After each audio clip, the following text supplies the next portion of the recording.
ये जो मसला नहीं मसला। दरअसल बात ये मैंने उस दिन देखा, लेकिन मसले का हल भी तो निकालना है, हल कोई नहीं निकालता। उर्दू जुबान पर बात हो गई, कल्चर के मुतालिक बात हो गई है, लेकिन भाई खाने को रोटी नहीं है, पेट में बोटी नहीं, मजा नहीं जिंदगी का। मेरे साथ बहुत ही आम के साथ क्या हुआ, तो it's going to be very tough. America छोड़ेगा नहीं, बिकॉज इस वक्त अमेरिका अगर माने अमेरिका को कुछ नहीं करना पड़ता है, अगर वो पैसे चाहते हैं उनको एक्सपोर्ट नहीं करना पड़ता है ज्यादा, वो बस प्रिंट कर देते हैं अपने पैसे। तो सोचे तो सही कितना फर्क पड़ता। जय हिंद, स्वागत है आपका हमारे चैनल पर एक और लेटेस्ट वीडियो में। दोस्तों, पाकिस्तानी मीडिया में एटम बम को लेकर, पाकिस्तान के एटम बम को लेकर काफ़ी चर्चा होती है, लेकिन जिस तरह पाकिस्तानी कहते थे कि एटम बम बनाएंगे चाहे घास खानी पड़े, लेकिन अब पाकिस्तानियों के घास खाने के दिन आ चुके हैं। सब्जियां और फल कराची पोर्ट पर सड़ रहे हैं, इनके पास एक भी पैसा देने को नहीं बचा है। और उधर गूगल को भी पेमेंट करनी थी, वह पैसा भी पाकिस्तान नहीं दे पाया। कतर एयरलाइंस को भी पैसे देने थे, वह पैसे भी पाकिस्तानी सरकार नहीं दे पा रही है। पाकिस्तान के पास अब किसी भी तरह की कोई भी पेमेंट करने के पैसे नहीं बचे हैं। पाकिस्तान एक तरह से डिफॉल्ट हो चुका है, जिससे पाकिस्तानी मीडिया में कुछ चुनिंदा लोग ऐसे हैं जो कि पाकिस्तान की इकनॉमी पर चर्चा कर रहे हैं। ज़्यादातर मीडिया पाकिस्तान में आज भी इमरान खान को डिपेंड करने की कोशिश कर रहा है, और लोगों को लगता है कि ये गुमराह करने की कोशिश की जा रही है कि अगर इमरान खान एक बार फिर से सत्ता में आएगा तो सब कुछ ठीक हो जाएगा, लेकिन ऐसा होता हुआ नज़र नहीं आ रहा। और पाकिस्तान के प्रधानमंत्री आए दिन दूसरे देशों से भीख की उम्मीद लगाए बैठे हैं, लेकिन पाकिस्तान को कहीं से भी कोई भी भीख मिलती हुई नज़र नहीं आ रही है। तो दोस्तों, इसी को लेकर हम आपको पाकिस्तानी मीडिया के इस वीडियो में 2-3 अलग अलग वीडियो क्लिप दिखाने जा रहे हैं। वीडियो को लास्ट तक जरूर देखिएगा और वीडियो को लाइक कीजिएगा। प्लीज हमारे चैनल को सब्सक्राइब कर लीजिएगा। चलिए करते हैं वीडियो स्टार्ट। अंदर जो लुगत मौजूद है उसमें अल्फाज का इंतखाब किस तरह से किया गया है, उनकी अदायगी किस तरह से हो, तो ये मैं आपको पहले बता दूं कि उर्दू बजाते खुद एक बिगड़ी हुई शक्ल है दीगर जुबानों की। बुरा लगा, ये एक हकीकत है। उर्दू कहते हैं साहब, रेख्ता को उर्दू कहते हैं साहब, ऐसा कुछ नहीं। उर्दू के माने एक झुंड के हैं, उर्दू के माने एक होर्ड के हैं। इंग्लिश वर्ड है होर्ड, HORDE, जो बुनियादी तौर पे अंग्रेजी का लफ्ज ही नहीं है। उर्दू बुनियादी तौर पे एक लश्कर, यानी लश्कर भी किसका, चंगेज खान के लश्कर का नाम उर्दू था। चंगेज खान बेचारा मर गया, उसका मकबरा भी कहीं नहीं मिला, उसकी सिर्फ एक यादगार बाकी है नाजरीन, एक यादगार, और उस यादगार का नाम है उर्दू जुबान।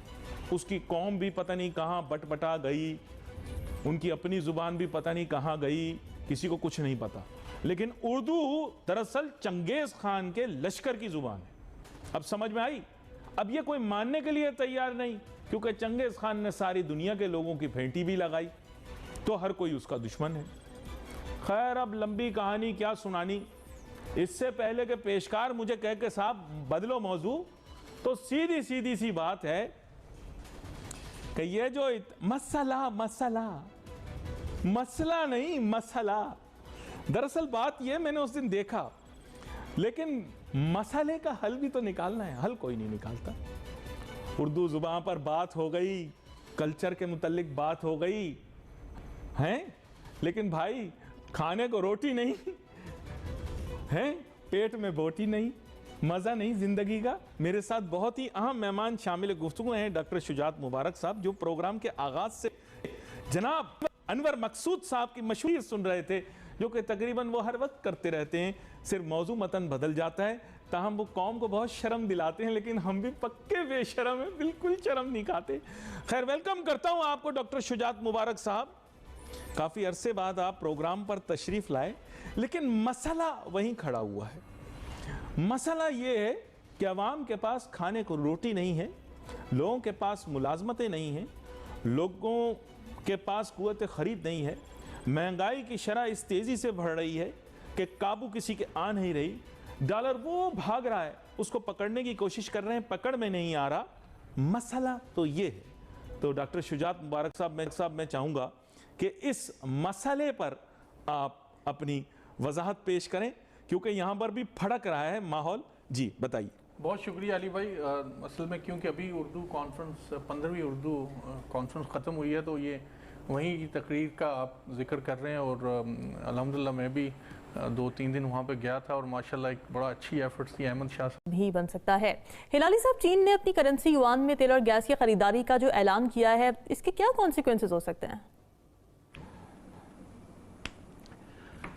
बीबी, इनके कॉन्सिक्वेंसेस बहुत बड़े हो सकते हैं कि अगर इस पे पूरा अमल किया जाए। और ये काफ़ी नहीं है कि सिर्फ सऊदी अरेबिया और चीन अमल करें। हालांकि ये अच्छा शुरुआत होगा। 17% सऊदी तेल जो है मुल्क मिल के कहते हैं कि हम भी युआन में खरीदेंगे। देखिए, ब्रीफली मैं आपको बैकग्राउंड बता दूं। जी। दुनिया के सेंट्रल बैंक्स के जो रिजर्व्स होते हैं, 2/3 रिजर्व्स वो डॉलर में रहते हैं और 70% वर्ल्ड ट्रेड जो है वो डॉलर में रहता है। क्यों? इसलिए कि डॉलर जो है वो बड़ा डीप करेंसी है, माने उसमें किसी हद तक आप जा सकते हैं इन टर्म्स ऑफ क्वांटिटी। या येन या युआन में ये नहीं कर सकते। दूसरा, हमारे जो दुनिया का जस्टिस सिस्टम है, कमर्शियल ट्रेडिंग सिस्टम, वो फेमिलियर है डॉलर के साथ और वो चाहते हैं, दे फील कंफर्टेबल कि जब डॉलर होते हैं और ट्रांजैक्शंस तो उस पे जब उनको फैसले करने पड़ते हैं। और मगर अनफॉर्चुनेटली उसका मतलब ये है कि जितने डॉलर में ट्रांजैक्शंस होते हैं वो आपको न्यूयॉर्क से क्लियर होते हैं। अच्छा। तो इसका मतलब ये है कि जाहिर है नेशनल करेंसी जिस मुल्क का हो तो अकाउंट, वो नेशनल करेंसी इज हेल्ड वो मुल्क में जिधर उसका वो नेशनल करेंसी है, उनके अकाउंट में। तो अगर आप कराची में भी इस्तेमाल करना चाहते हैं डॉलर को तो आपको परमिशन लेना पड़ेगा न्यूयॉर्क में। न्यूयॉर्क से, ठीक है। ये तो बड़ा जबरदस्त किस्म का पावर देता है यूएस को। आप यकीन करें कि 650 बिलियन डॉलर रूस के उन्होंने फ्रीज कर दिया है। अब नहीं, अब तो ये 9 बिलियन इनका भी किया है अफगान का। मगर आप समझिए कि 1979 में जब शाह को निकाले थे, उन्होंने ईरान का उस वक्त का 11 बिलियन डॉलर फ्रीज कर दिया और इस्तेमाल नहीं करने दिया। तो इस किस्म की ताकत जो होती है, कोई नहीं चाहता कि अमेरिका के पास इस किस्म का लेवरेज हो। तो जी और मोहम्मद बिन सलमान ने फैसला ये किया है कि हम ये एक ऑप्शन रखना चाहते हैं कि हम ट्रेड करेंगे युआन में। क्यों?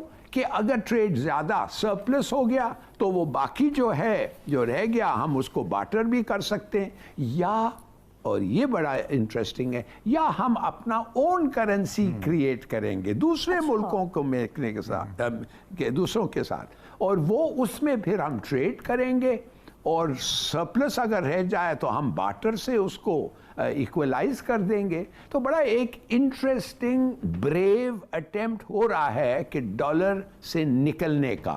मगर याद रखें कि गद्दाफी कोशिश की, उसको मार दिया। सदाम हुसैन ने कोशिश की, सुना आप जानते हैं उसके साथ क्या हुआ।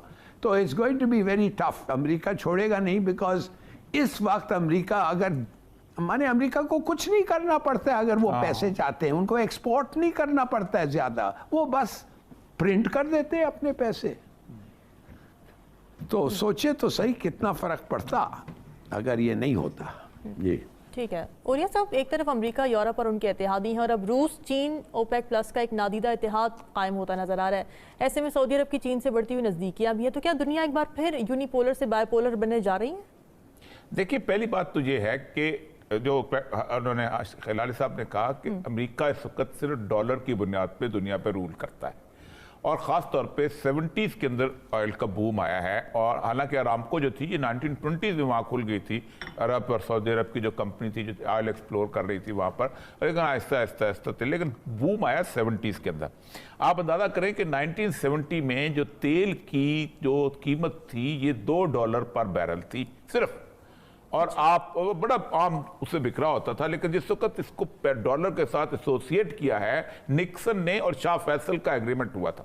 शाह फैसल निक्सन का एग्रीमेंट इसलिए हुआ था कि ऑयल एज ए वेपन के तौर पे यूज किया था उसने इस्राएली वॉर के से पहले, और वो उसके दौरान राशनिंग हो गई थी यूरोप के अंदर। जब डॉलर के साथ उसको मुंसलिक कर दिया गया कि तेल आपने अगर खरीदना है तो डॉलर में खरीदेंगे। तो आप अंदाजा करें कि 1975 में ये $2 से पिक करके $10 में बैरल में आ गया, 1980 में 80s में $35 में चला गया, 1990 में 60s में चला गया, और उसके बाद बढ़ता चला गया, और आज इस वक्त कभी 140 पे जाता है, फिर 70 पे आ गया हुआ है।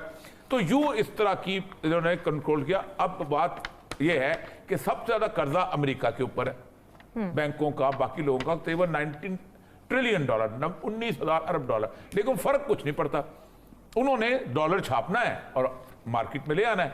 जबकि मुझे भी डॉलर में ही काम करना है, तो मुझे डॉलर के बदले में कपास देनी पड़ेगी, चीनी देनी पड़ेगी, तेल देना पड़ेगा। तो देखा होगा दोस्तों किस तरह से पाकिस्तानी एक एक डॉलर के लिए अब तड़प रहे हैं। पाकिस्तानियों के पास कोई भी पैसा नहीं बचा है। इसके चलते हुए पाकिस्तान एक तरह से पूरी तरह डिफॉल्ट कर चुका है। इसकी घोषणा होनी बाकी रही है। पाकिस्तान अब आने वाले दिनों में किस तरह यहाँ से निकल पाएगा, इस पर दोस्तों समय बताएगा। हम आपके लिए पाकिस्तानी मीडिया के इसी तरह के एक से एक लेटेस्ट वीडियो पाकिस्तानी इकोनॉमी को लेकर आते रहेंगे। प्लीज़ हमारे चैनल को सब्सक्राइब कीजिएगा, आप हमारे साथ जुड़े रहिएगा। मिलते हैं अगले वीडियो में, तब तक जय हिंद, वंदे मातरम।